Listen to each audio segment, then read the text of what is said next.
నమస్కారం. ఈరోజు నేను రామాయణం చెప్తున్నా. దశరథ రాజుకి 3 మంది బాలలు. కౌశల్య, సుమిత్ర, కైకేయి. కౌశల్యకి రాముడు జన్మించినాడు. కైకేయికి భరతుడు, సుమిత్రకి లక్ష్మణుడు, శత్రుఘ్నుడు. అయోధ్యలో అందరూ సంతోషంగా ఉన్నారు. విద్యాంబాచకి గురుకులక్క వెళ్ళారు. అయినాక శ్రీరాముడికి సీతమ్మకి పెళ్లి జరుగుతుంది. సీతమ్మ రాముడు వనవాసంకి వెళ్తారు. లక్ష్మణుడు వాళ్ళతో పాటు అక్కడ వనవాసంకి వస్తాడంట. వనవాసంలో ఉన్నప్పుడు శూర్పణఖ వచ్చింది. లక్ష్మణుడు శూర్పణఖ కోసేసినాడు.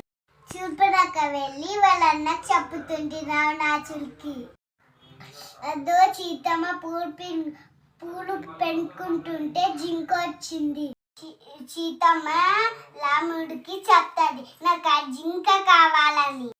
రాముడు ఆ జింకని తీసుకోవడానికి వెళ్తాడు. లక్ష్మణ నువ్వు మీ అన్న దగ్గరకు వెళ్ళు అని చెప్తుంది. లక్ష్మణుడు ఈ గీత గీచి పోతాడు.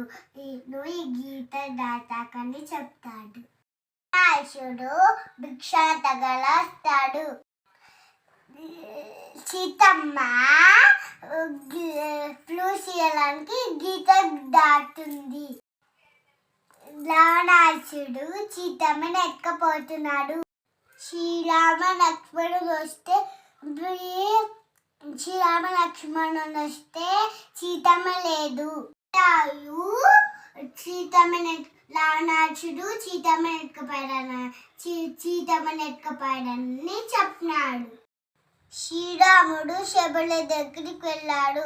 శబళి రాముడికి ఫ్లూట్ తినిపిస్తుంది. శబళి హనుమంతుడు ఆడున్నాడని చెప్తాది. అప్పుడు హనుమంతుడు వచ్చి హెల్ప్ చేస్తాడు. శ్రీరాముడు హనుమంతుడు సీతమ్మని పిచ్చుకోవడానికి ఫ్రిడ్జ్ కట్టాడు. బ్రిడ్జ్ కట్టాలకు ఊరుకారు కూడా హెల్ప్ చేస్తాయి మనకి. రాముడు హనుమంతుడు రావణాసుడి దగ్గరికి పోతాడు. పోయి వాళ్ళిద్దరు దిశం కొట్టి వస్తారు సీతమ్మని పిచ్చుకొని. అప్పుడు అయోధ్యకు పోతారు. అప్పుడు సీతమ్మ వచ్చిందని అందరూ హ్యాపీగా ఫీల్ అయినారు.